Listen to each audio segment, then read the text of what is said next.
জীবনের কঠিন সময়গুলোতে নিজেকে গোপন রাখাই ভালো। নিজের দুঃখ, কষ্ট কাউকে না দেখানোই উত্তম। জীবনে যদি কখনো খুব খারাপ সময় আসে, তাহলে নিজের দুঃখ, কষ্টগুলো নিজের মাঝে এমনভাবে আড়াল করে রাখো, যেন তোমার গা ঘেঁষে বসে থাকা মানুষটিও টের না পায়। গোপনে তুমি ভেঙে গেছো খুব।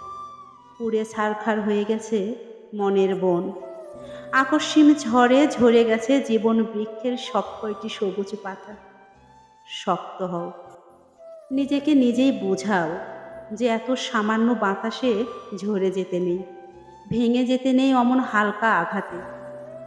কান্না পেলে একা একা গোপনে কাঁদো, তবুও নিজের ক্ষতগুলো কাউকে দেখাতে যেও না।